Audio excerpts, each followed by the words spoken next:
Este vídeo dá sequência ao nosso estudo, a nossa análise crítica focada em vestibulares sobre a 7ª temporada de Black Mirror. Lembrando, para quem não viu o vídeo anterior, ou os anteriores, que eu, terminando a 7ª temporada, vou analisar a 6ª temporada, depois a 5ª, depois a 4ª e até chegar até analisar tudo. A gente vai ter um repertório completo de Black Mirror para vocês utilizarem como quiserem, seja na própria vida, seja na redação do Enem, do vestibular, seja mesmo para ter argumentos em debates.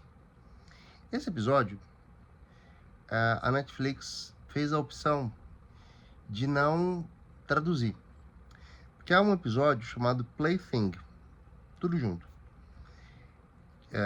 que seria talvez um pouco difícil de compreender, tá? E traduziu para o português em algo que é mais difícil ainda de entender quando se vê o episódio e pensa no título, que é brinquedo, né? Mas opções dos executivos da Netflix, quem somos nós para questionar? Esse episódio foi produzido, né? Ele circula nos países de língua inglesa com o nome em francês. Bête noire. Bête quer dizer besta, noir, escuridão, obscuridade. Então, a melhor tradução do francês para o português seria bicho-papão. Uma tradução ótima.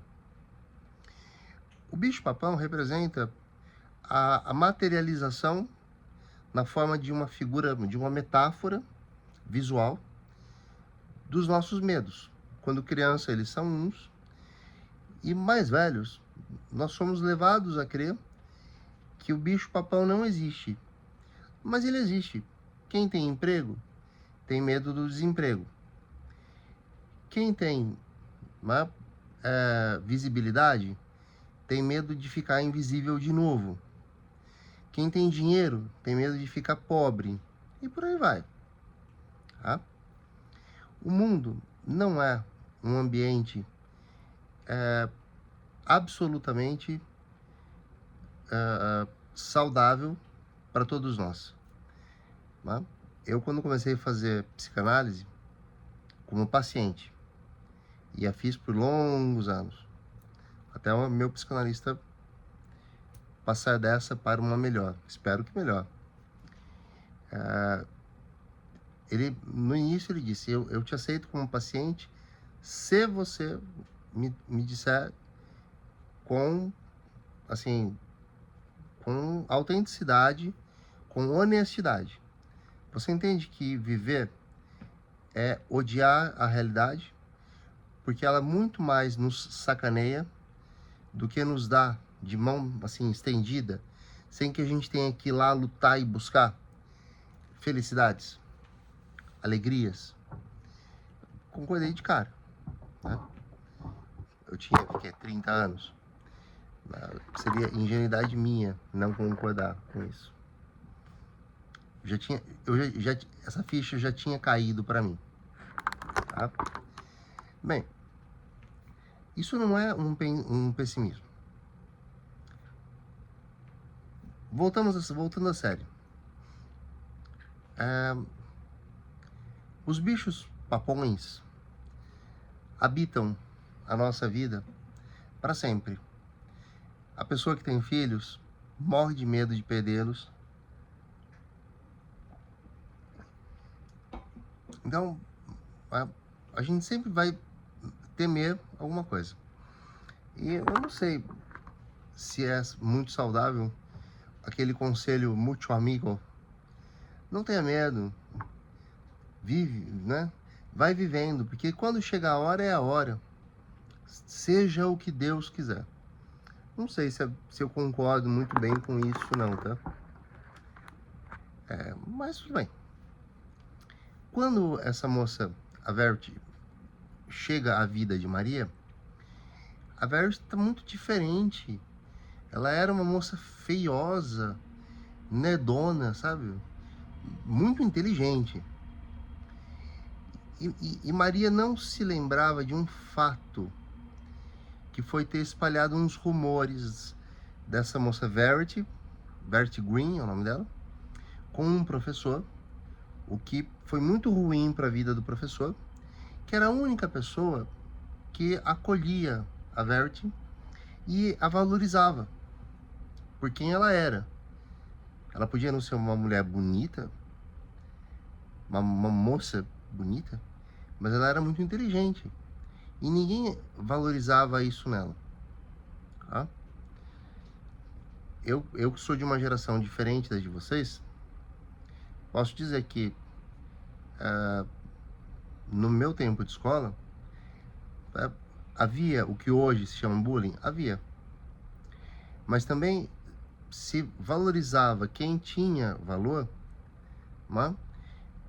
E não acho que isso justifique uma pessoa inteligente merecer sofrer bullying porque ela não se adapta a padrões. Porque, via de regra, então, deveria haver um bullying contra pessoas que se adequam a padrões estéticos, mas são nulidades mentais. Isso não é verdade. Tá? Há uma crueldade no mundo. E não se pode dizer que justiça é sempre feita. Quando eu tive o meu encontro de 20 anos de conclusão do ensino médio, isso faz muito tempo, a gente já passou dos 30 anos de conclusão do... Não, a gente vai passar por 30 anos de conclusão do ensino médio. De fato, os bullers tinham, em geral, chegado a uma vida adulta com poucas perspectivas positivas. Mas aqueles que sofreram bullying, nem todos estavam bem. E eu não sei se quem me assiste já passou por esses encontros, né? 10 anos de formatura, 20 anos de formatura. Mas, às vezes, vira um momento de lavar a roupa suja. Um pouquinho pesado. Porém, antes de dizer,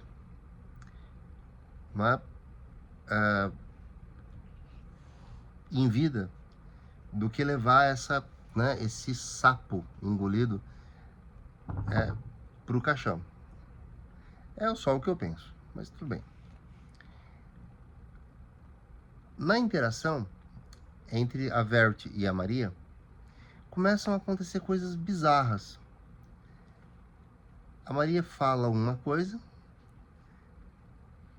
por exemplo, ela pede algo para Verity, ou envia um e-mail, ou tem uma conversa, e sempre a Maria tá certa que ela disse X, ou que ela fez X, a Verity fala, não, querida, você fez Y.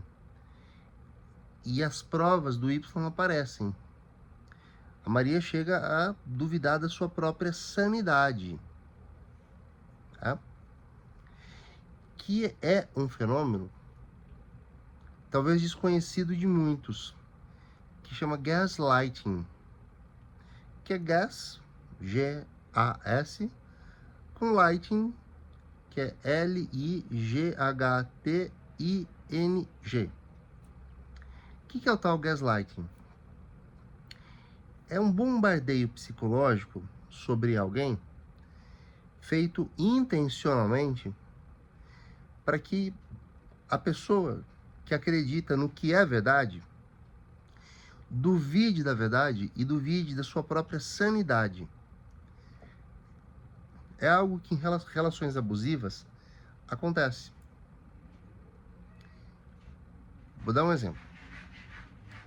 Um sujeito muito escroto, tem uma relação com uma mulher que o aceita, só que por ser mais crítica, por ter uma visão mais racional do mundo, ela o incomoda. Então o que ele faz? Ele começa a sabotá-la nessas questõezinhas pequenas. Ela diz para ele, olha, eu falei para você trazer leite. Ele falou, não, você não falou. Ela falou, mas eu mandei mensagem. Ele falou, olha, não tá no meu celular. Ela olha no dela e tá. Mas o dele não tá.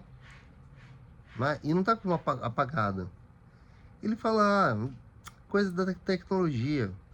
Desculpa, você quer que eu saia para comprar leite? E aí o sujeito vai abusando mais. Né?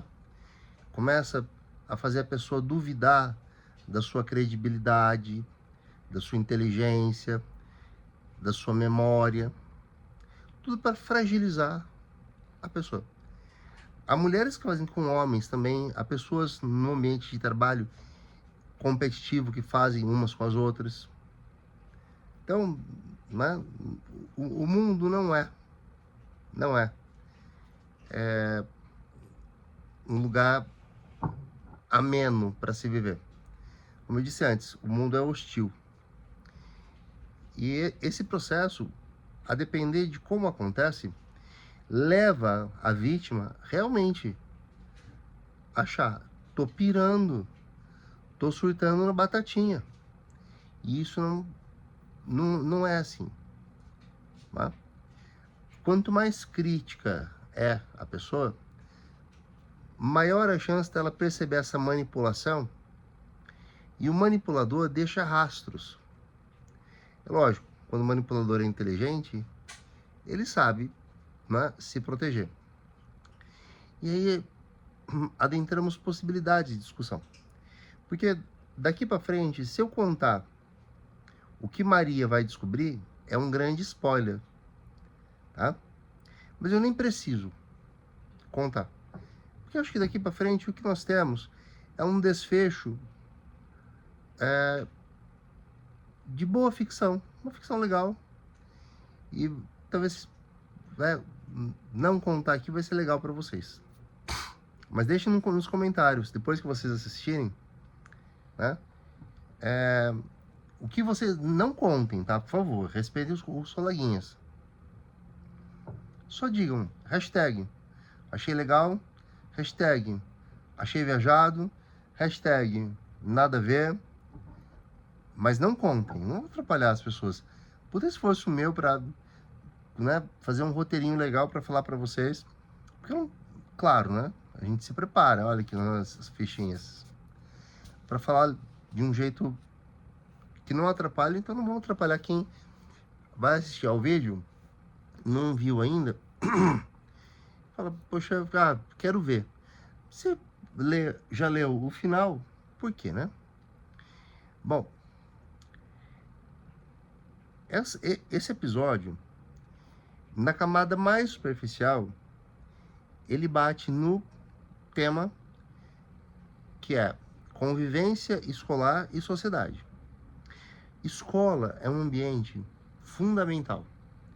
É na escola, palavra que deriva da escolástica, que é uma visão sobre educação. E educação é uma palavra importante de se compreender. Ela é a fusão de ex e x, que é a mesma coisa de ex-namorado. O ex-namorado é o que está fora do namoro. É o que a gente já não namora mais, não é? Então, ex quer dizer o que está fora. E educare é trazer para dentro. Então, ex-educare quer dizer é trazer para dentro o que está fora. O que é o dentro? O dentro é uma concepção ideológica que significa a concepção de como o conhecimento se arranja. Em certos contextos, o arranjamento do conhecimento é crítico e forma mentes pensantes. Em outros contextos,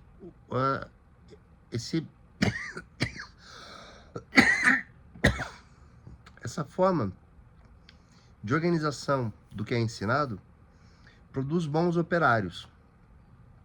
É lógico que sociedades com diferentes realidades precisam que a escola forme diferentes indivíduos.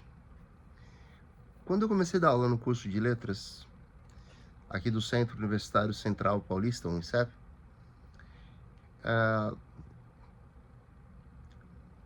nós tínhamos uma missão. Eu, meus colegas professores, a nossa coordenadora, eu era um coordenador de atividades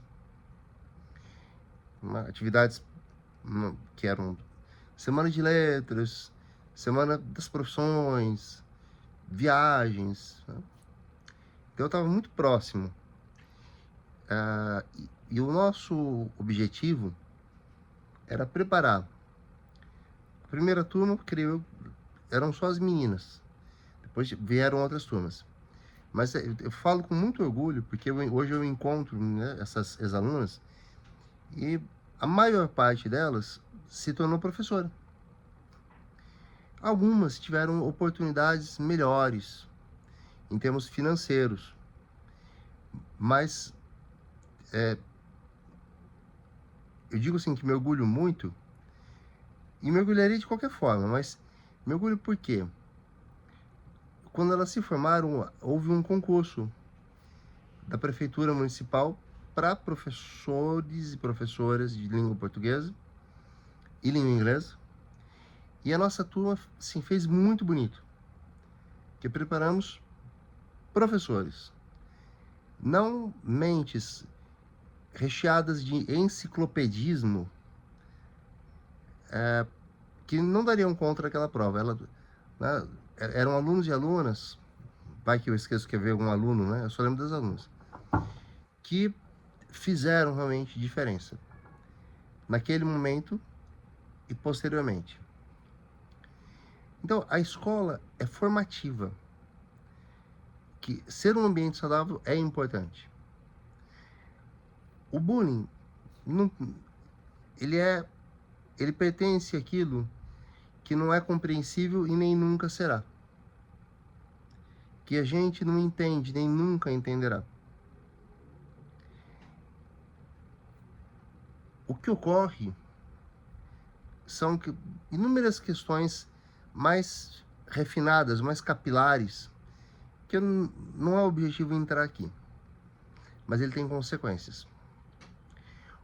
Ou ele joga uma pessoa por uma zona de exclusão e ela, vítima de bullying, se sente, né, de forma absoluta minimizada, ou ela gera o quê? O desejo de vingança. E aí é que a gente entra no campo que interessa. Porque falo com a experiência de quem esteve e voltei agora a estar em sala de aula, e se vê de forma muito clara. A internet é uma zona de guerra, principalmente quando se trata de imagem. Então, se no ambiente físico a pessoa que sofre bullying, ela é inofensiva, ela está numa espécie de desvantagem, ela pode compensar essa desvantagem no ambiente virtual. E são histórias, assim, muito perturbadoras. Eu vou contar uma, que é de uma menina que ela perseguia realmente um rapazinho porque ele era gay. E esse rapazinho, reconhecendo as fraquezas dessa menina, que na escola era popular, ele criou um perfil numa rede social de uma pessoa que morava num outro lugar, que naquela época era Orkut ainda, lembro, gente, é muito...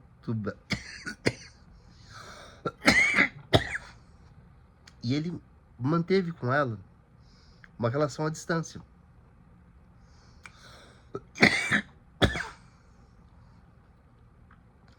Explorando na intimidade das conversas as fraquezas dela.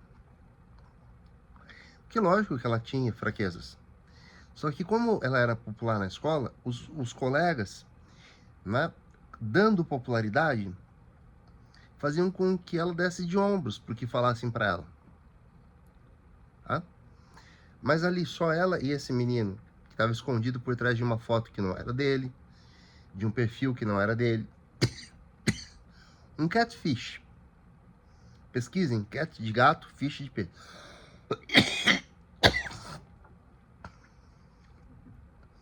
Ele criou ilusões na mente dela. Ele a convenceu de que ela era uma menina mais ou menos, não tão bonita. Olha, foi um negócio muito estranho. E aí a gente pensa, vingança e justiça, na cabeça de muitas pessoas, se parecem. E o oprimido, tá? Parece clichê o que eu vou falar, tá? Mas o oprimido, ele acha que se fizer o papel de opressor, ele vai se contentar em oprimir só quem lhe fez mal. Mas não, o poder é viciante. O poder é um tóxico, um entorpecente. Um tóxico, como dizem por aí. Então, é muito perigoso deixar essas circunstâncias sem uma intervenção.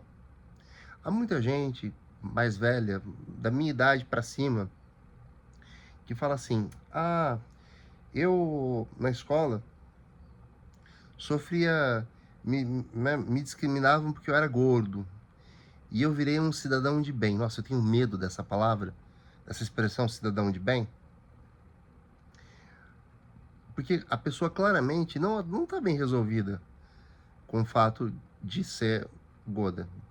Ela fala isso com 45, 50, 55, 60 anos, e fala para quê?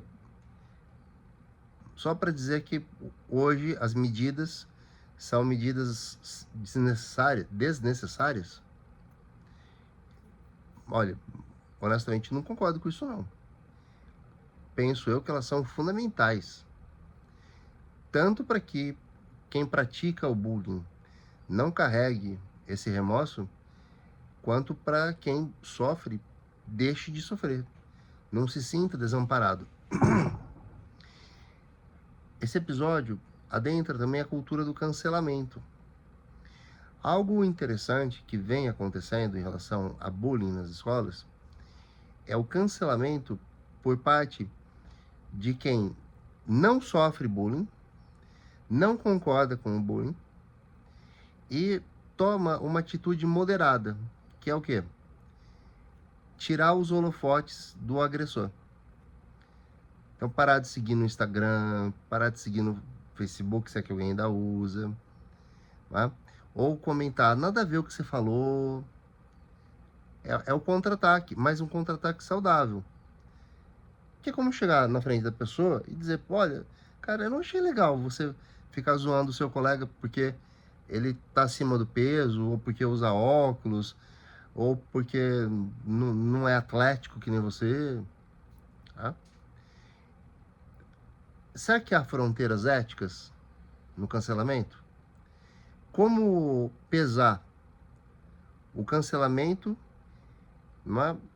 Como até quanto ou quando se cancela para equilibrar o jogo em relação à prática do bullying do outro lado.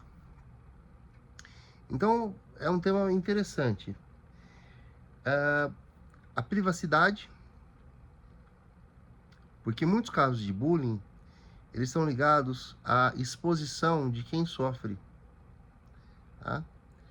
E esse é um tema que, penso eu, desde 77, quando foi lançado Carrie, a Estranha, de Stephen King, e Stephen King é um autor muito conhecido pelos seus livros de terror, né?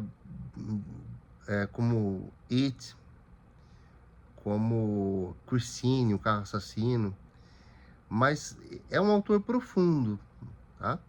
Ele foi listado entre os 20 autores fundamentais da literatura norte-americana no século XX. Ele faz um terror de qualidade. Embora alguns roteiros, sabe, sejam transformados no cinema para algo mais superficial, os livros são complexos. Então, é como se fosse um esquema narrativo, né, que funciona do mesmo jeito. A pessoa sofre bullying, embora nem todas revidem, as que revidam, muitas vezes revidam de forma desproporcional. E aí, vocês têm que assistir o episódio para decidir se vocês acham que foi um revide proporcionado ou desproporcionado. Assistam lá e depois vocês me dizem. Bom, fiquem bem e aguardem o próximo vídeo.